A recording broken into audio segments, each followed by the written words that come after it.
केंद्र की मोदी सरकार ने शुक्रवार को कृषि कानून को वापस लेने का ऐलान कर दिया। प्रधानमंत्री नरेंद्र मोदी के ऐलान के साथ ही सबके मन में ये सवाल उठने लगे हैं कि क्या किसान आंदोलन खत्म हो जाएगा। हालांकि किसान नेता राकेश टिकैत ने साफ कर दिया है कि आंदोलन तत्काल वापस नहीं होगा। हम उस दिन का इंतजार करेंगे जब कृषि कानूनों को संसद में रद्द किया जाएगा। आइए जानते हैं कृषि कानूनों को वापस लेने पर 10 किसान नेताओं की प्रक्रिया।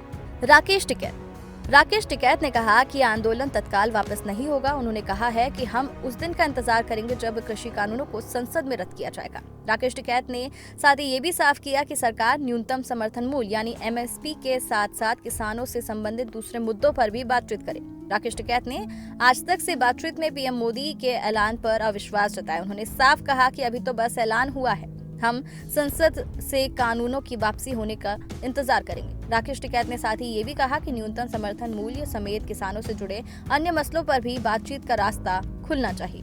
नरेश टिकैत। भारतीय किसान यूनियन के अध्यक्ष नरेश टिकैत ने ट्वीट किया, किसान बारूद के ढेर पर बैठे हैं, आंदोलन से ही जिंदा रहेंगे। ये जिम्मेदारी सबको निभानी होगी। जमीन से मोहभंग करना सरकार की साजिश है।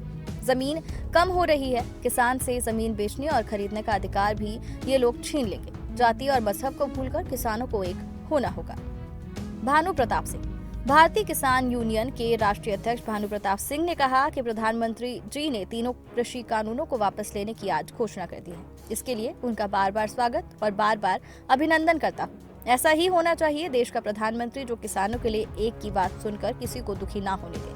लेकिन भारत के किसानों के बारे में मैं जानता हूं, किसान परेशान हैं। 75 साल में किसानों को कोई खेती के भाव नहीं मिले, गेहूं का, गन्ने का, आलू का, धान का, इसलिए किसान कर रहा है। इसलिए कर्जा माफ करने की घोषणा करके किसान आयोग का गठन करके किसानों को अपनी फसल का मूल्य तय करने का अधिकार दे दो। हन्नान मोल्लाह। ऑल इंडिया किसान सभा के महासचिव हन्नान मोल्लाह ने कहा कि इस घोषणा का हम स्वागत करते हैं। जब तक संसद में कार्रवाई पूरी नहीं हो जाती, ये पूरा नहीं होगा, तब तक हम इंतजार करेंगे।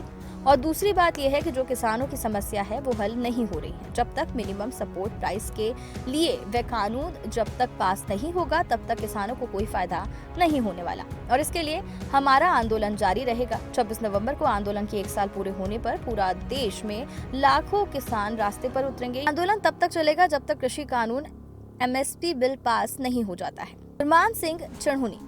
आंदोलन में शहीद हुए किसान साथियों को श्रद्धांजलि और आंदोलनकारी किसान साथियों के संघर्ष को सलाम। आपकी एकता और कड़े आंदोलन के आगे दुनिया के सबसे हठी आदमी को झुकना पड़ा और अगला फैसला संयुक्त किसान मोर्चा की मीटिंग में लिया जाएगा।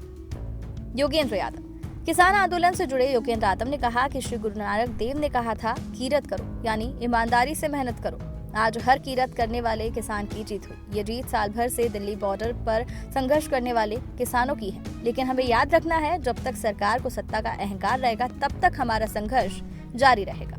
बीएम सिंह। किसान नेता और राष्ट्रीय किसान मजदूर संगठन के राष्ट्रीय अध्यक्ष सरदार वीएम सिंह ने कहा कि जो संघर्ष किसानों ने किया था वो आज भी गांव-गांव में चल रहा है। किसान को एमएसपी गारंटी बिल चाहिए। जब तक एमएसपी पर गारंटी नहीं मिलती, किसान को लाभ नहीं होगा। हमें एक एक किसान का फायदा देखना है, ना कि किसान नेताओं का। डॉक्टर दर्शन पाल सिंह।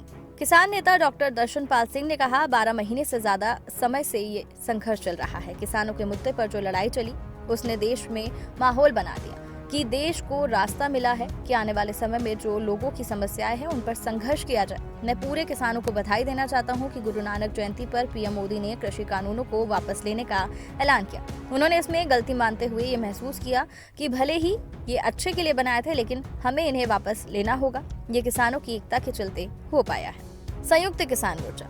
संयुक्त किसान मोर्चा ने कहा कि भारत के प्रधानमंत्री नरेंद्र मोदी ने जून 2020 में पहली बार अध्यादेश के रूप में लाए गए सभी 3 किसान विरोधी कॉर्पोरेट समर्थक वाले कानूनों को निरस्त करने के भारत सरकार के फैसले की घोषणा की। उन्होंने गुरु नानक जयंती के अवसर पर यह घोषणा करने का निर्णय लिया। संयुक्त किसान मोर्चा इस निर्णय का स्वागत करता है और उचित संसदीय प्रक्रियाओं के माध्यम से घोषणा के प्रभावी होने की प्रतीक्षा करेगा।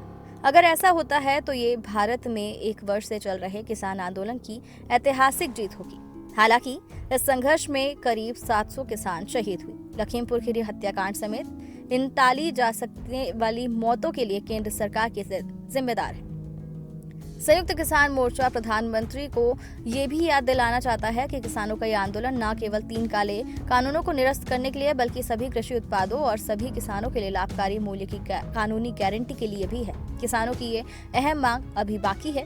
इसी तरह बिजली संशोधन विधेयक को भी पास किया जाना बाकी है। एसकेएम सभी घटनाक्रमों पर संज्ञान लेकर जल्द ही अपनी बैठक करेगा और यदि कोई हो तो आगे के निर्णयों की घोषणा करेगा। आरएसएस समर्थित भारतीय किसान संघ अनावश्यक विवाद टालने के संबंध में तीनों खेती कानूनों को वापस लेने का सरकार का निर्णय ठीक है। किसानों की हठधर्मिता के कारण किसानों को नुकसान नहीं होने वाला था। किसानों की हठधर्मिता के कारण किसान का नुकसान ही करने वाला है।